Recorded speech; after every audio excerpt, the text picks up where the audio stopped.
Salut la chaîne secrète, on est vendredi, nouvelle vidéo question de l'IA, mais avant tout je vais vous donner une anecdote et je vais vous demander de rester jusqu'à la fin de cette vidéo parce qu'il y a plein de trucs assez fun que je vais raconter. Mais cette anecdote c'est qu'aujourd'hui je me suis rendu compte que ça faisait 1 an que je payais les impôts pour un appartement que j'ai vendu il y a 1 an. C'est-à-dire que les impôts auraient dû s'arrêter il y a 1 an et au lieu de ça, l'État me doit X milliers d'euros, je les ai appelés, ils veulent pas me rembourser, ils me font un avoir sur le futur. Bienvenue en France en 2026 les amis. Bon, j'espère que vous allez bien. Bienvenue sur la chaîne secrète. Si vous ne me connaissez pas, je m'appelle Guillaume. Ça fait 15 ans que je suis dans la tech et j'ai décidé de lancer cette chaîne vlog il y a à peu près 6 mois. Parce que j'ai juste envie de communiquer comme ça, là, de faire des vidéos à l'arrache sans montage et tout avec mon iPhone sur un trépied. Et ici, vous êtes dans mon studio, dans ma maison que j'ai investie il y a 6 mois. J'ai acheté cette maison il y a 1 an et j'y habite que depuis 6 mois. Je suis revenu en France il y a 2 ans.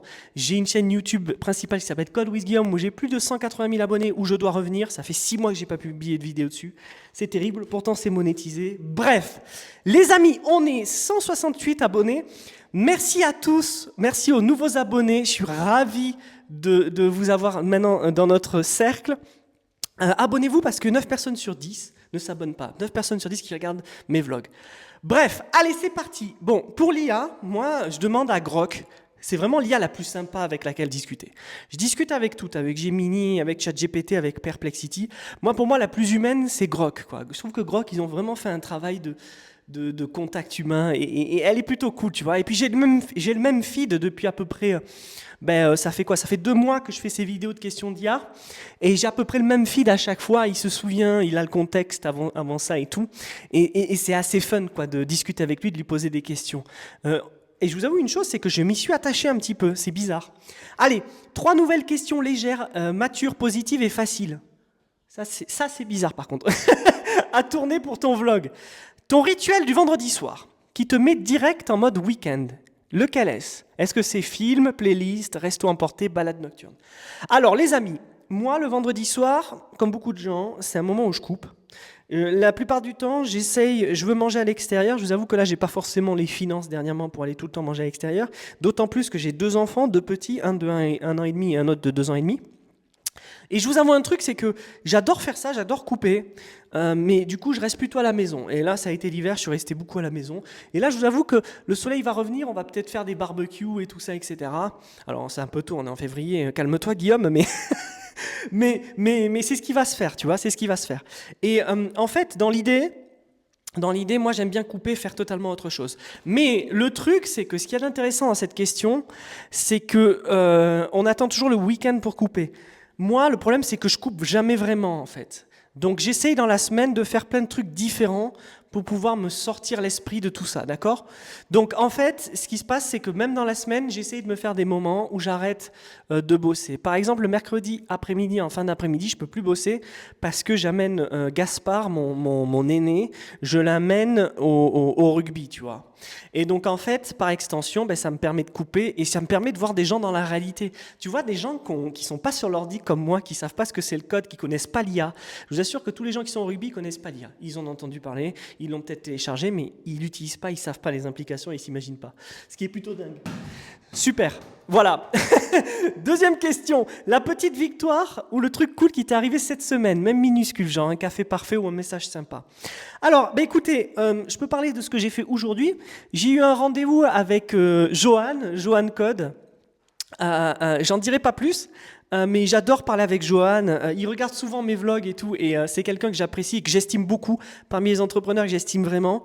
Et j'ai eu un rendez-vous vraiment sympa avec lui ce matin. J'espère qu'on va commencer à s'appeler toutes les semaines parce que c'est quelqu'un que je veux vraiment avoir dans mon cercle qui me tire vers le haut. Et je l'apprécie vraiment.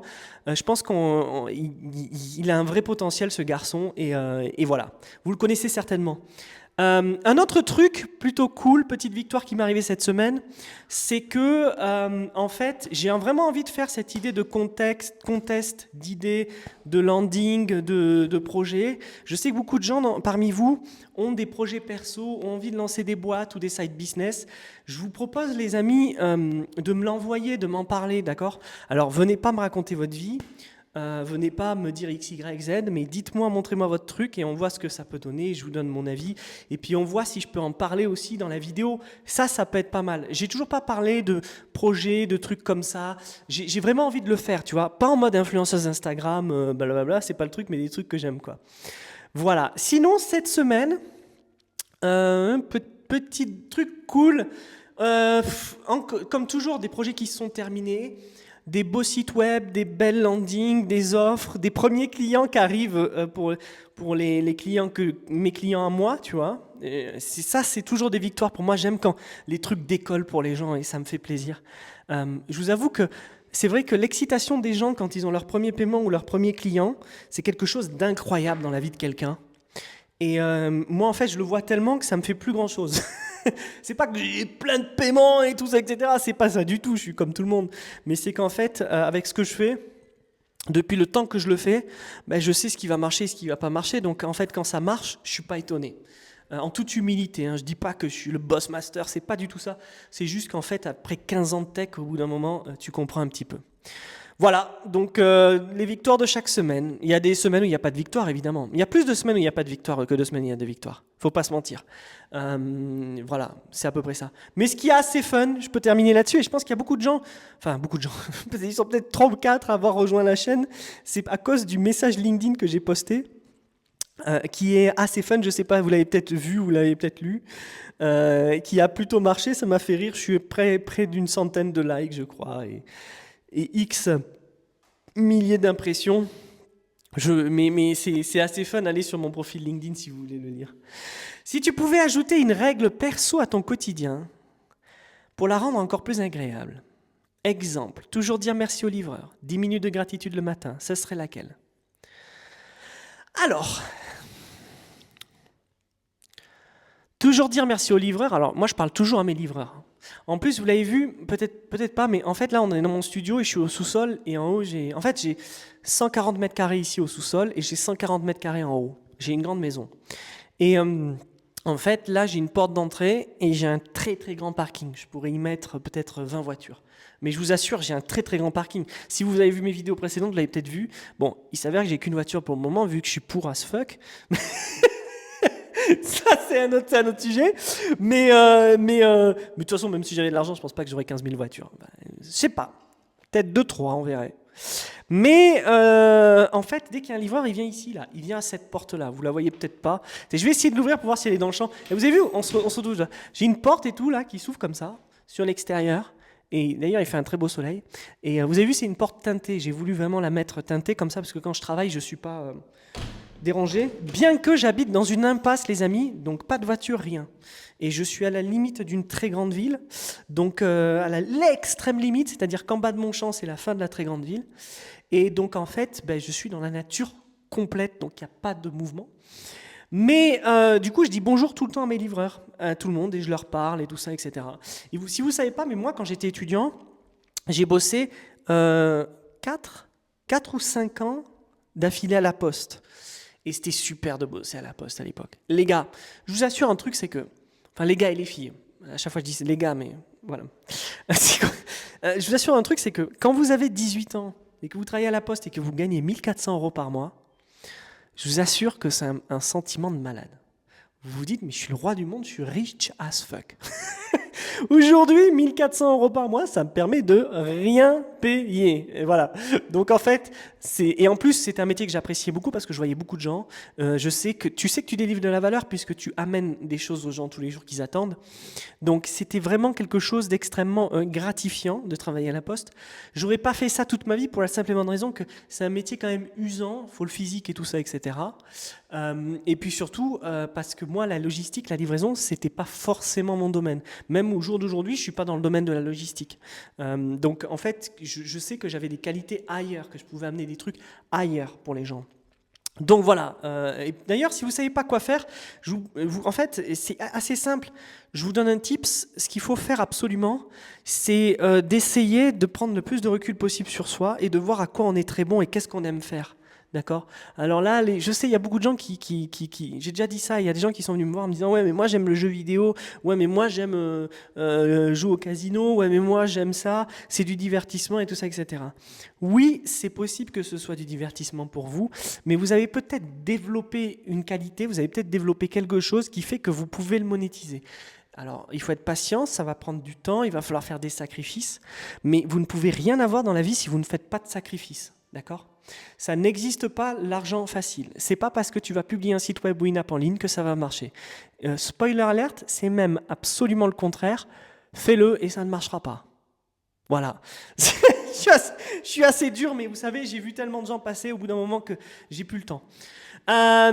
Donc, dire bonjour, merci au livreur, non, c'est pas une règle perso qui pourrait rendre encore plus agréable mon quotidien. Je pense que la règle perso qui pourrait rendre le plus agréable mon quotidien, c'est de me détacher au maximum de tout ce que je fais. Le seul problème, c'est que moi, pour que ça fonctionne, il faut que j'y mette de l'affect. Et je ne m'associe et je ne travaille qu'avec des gens que j'aime. Je ne peux pas travailler avec des gens que je n'apprécie pas pour beaucoup d'argent. Ça ne marche pas. J'ai déjà eu un contrat une fois, bon allez, je vais en parler. Un jour, j'ai eu un contrat, c'était il y a quelques années, qui était extrêmement bien payé. Mais quand je vous dis extrêmement bien payé, c'est de mon point de vue. C'était un contrat à 50 000 euros. Je pense que j'aurais pu le faire en 6 semaines à peu près, ce contrat. Bon. On commence à travailler ensemble et il s'avère que la personne qui est référente dans cette entreprise avec moi, c'est une très grande entreprise, c'est une personne extrêmement désagréable. Extrêmement désagréable dans le sens où cette personne veut nous dicter tout ce qu'on doit faire, où cette personne pense qu'elle sait mieux que toi la tech alors qu'elle ne sait même pas ce que c'est un site WordPress. Elle est censée être Head of Marketing dans cette boîte. Hein. Donc c'est quelqu'un qui doit toucher, allez, on va dire environ entre 200 et 300 000 euros par an. Donc soit à 20-30 000 euros par mois. Dans une très grande boîte, c'est quelqu'un qui travaille que de 10h à 16h de l'après-midi. Voilà, c'est exactement ce type de profil-là sur lequel on est, d'accord? Et cette personne pense qu'elle peut décider de tout. Et toi, tu sais que si tu suis ce qu'elle dit, ça va planter totalement. Bon, vous vous imaginez bien que pour un contrat à 50 000 euros sur 6 semaines, c'était pas simplement faire un site web, c'était toute une architecture marketing, c'était un projet sur lequel plus de 10 à 15 millions de visiteurs allaient arriver, et parmi ces 10 à 15 millions de visiteurs, énormément de gens B2B, donc avec des leads, donc des personnes à fort potentiel d'achat, et avec du high ticket, c'est-à-dire des gens dans des entreprises qui étaient prêts à mettre des milliers d'euros dans cette solution-là. Bref, et donc en fait, on était une équipe de 7 ou 8 pour faire ça. La plupart des gens étaient au marketing dans cette équipe. J'étais un des seuls techniques. Bref, et donc j'arrive sur ce projet et cette personne-là veut tout diriger. Et petit à petit, je me rends compte qu'on court à notre perte et qu'on passe plus de temps à faire de réunions qu'à faire le projet. Pour beaucoup de gens qui font des grandes écoles, c'est exactement ce à quoi ils sont formés. Je suis désolé de le dire, vous avez peut-être fait une grande école, mais vous êtes obligé de l'admettre, ou alors si vous n'êtes pas obligé de l'admettre, c'est que si vous ne vous sentez pas obligé de l'admettre, c'est que potentiellement vous n'avez pas les yeux ouverts sur ce type de profil-là. Moi, j'ai travaillé avec eux pendant des années à Paris, que ce soit dans le milieu de l'entreprise, dans le milieu politique, et même dans le milieu gouvernemental, même si ça a été très court. L'objectif de ces gens, c'est de faire des réunions, de parler. Il n'est jamais de faire. Et en fait, ils ont un très gros portefeuille et ils allouent l'argent de ce portefeuille à quelqu'un qui va faire. Voilà. Donc en fait, pour quelqu'un qui fait, il y a 10 parasites autour. Le seul truc, c'est que ces personnes-là ne savent absolument pas de quoi elles parlent. Et quand vous allez au front, quand vous allez envers ces gens-là, en fait, au bout d'un moment, vous vous rendez compte que ça ne va pas le faire. Vous allez toucher votre argent, il n'y a pas de souci, vous allez être payé. Mais l'objectif ne va pas être atteint. Ben moi, c'est quelque chose que je déteste. C'est un truc que je ne peux pas faire. Je ne peux pas être là juste pour dire, bon, ben écoute, ça n'a pas marché, ben voilà, j'encaisse 50 000 euros.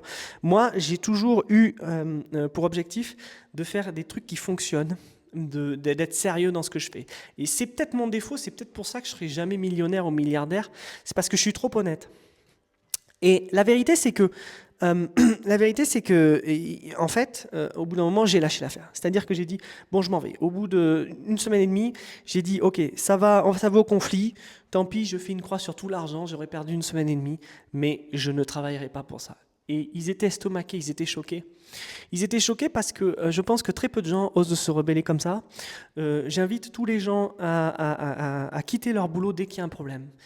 Que ce soit de la violence, que ce soit du harcèlement verbal, que ce soit de l'abus, on vous écrit le samedi soir à minuit, ou que ce soit même, alors on n'en parle pas, du harcèlement S, vous avez compris, ça j'en ai vu plein, que ce soit des petits gars, des petits gros, qui ont un ego comme ça parce qu'ils sont petits et gros et moches, et qui gueulent sur les gens et tout en permanence, parce qu'ils ont une petite forme de pouvoir. Je suis désolé de parler de ça, mais cas réel que j'ai vécu en Allemagne. Il faut partir, vous les plantez, vous n'en avez rien à foutre, c'est pas votre boîte, vous vous cassez. C'est comme ça que les choses doivent fonctionner. Il faut être absolument violent dans ses rapports dans le business, c'est comme ça. Alors vous allez vous dire de suite, mais attends, mais on dirait qu'on parle à Trump. C'est pas ça, c'est que si vous êtes quelqu'un d'honnête, si vous êtes quelqu'un de volontaire, d'actif, et que vous voulez vraiment travailler, si vous tombez sur des bons profils, ça va très bien se passer. La plupart du temps, ça se passe très bien avec les employés. Moi, chez Allocations, par exemple, boîte sur laquelle j'ai bossé pendant plus de 3 ans, je peux vous assurer une chose, c'est que tout se passait bien avec les gens. Tout se passait bien. Il n'y a pas de gens qui est parti comme ça du jour au lendemain. Il y a des gens qui partent, parce qu'effectivement, quand on est 200 employés, c'est comme ça. Mais moi, j'étais CTO de cette boîte. Et je peux vous assurer d'une chose, c'est que on a tout fait pour que les gens se mettent bien, tu vois. Alors oui, des fois il y a des mismatchs, des fois les gens s'imaginent des choses et tout ça, etc. Mais on discute avec eux, on s'arrange, ils font autre chose, ils partent. C'est comme ça, c'est la vie. Mais une boîte, c'est pas fait pour être dans le conflit. Une boîte, elle ne fonctionne que si des gens sont alliés et ensemble. Et si c'est pas le cas, ça ne marchera pas. Et si le leader n'a pas compris ça, les boîtes vivoteront toujours, vivoteront parce qu'elles peuvent vivre dans le conflit pendant des années et ça génère jamais d'argent, et quand ça en génère, ça génère des conflits et ça finit toujours mal. Et personne ne veut ça, personne ne veut ça. Ça, c'est quelque chose que je fuis absolument. Et c'est pour ça que j'essaye de travailler avec des petits entrepreneurs, des petits formats, et que je suis ravi que l'IA arrive, parce que l'IA va supprimer toutes ces grandes boîtes et créer des plus petites. Je suis parti hyper loin, les amis, mais bref, si tu pouvais ajouter une règle perso à ton quotidien, ben c'est certainement ça, cette règle, c'est que dès que je sens une contrainte, je coupe, au revoir, terminé. C'est exactement ça la règle que je mettrai dans mon quotidien. Et Dieu sait que des contraintes, il y en a beaucoup. Évidemment, la contrainte, vous l'acceptez que si vous êtes très bien payé ou que vous êtes dans des super conditions. Mais sinon, vous l'acceptez jamais. Bon, Grok me demande si je valide le lot ou que je veux d'autres questions. Les autres questions, ce sera pour vendredi prochain. Merci les amis. Merci de m'avoir écouté. Écoutez, je dois faire un live pizza ce week-end. Donc peut-être qu'on se retrouve ce week-end si j'arrive à faire ce live. On va le faire comme ça. Je pense que ça peut être plutôt cool. Merci les amis. Salut, ciao.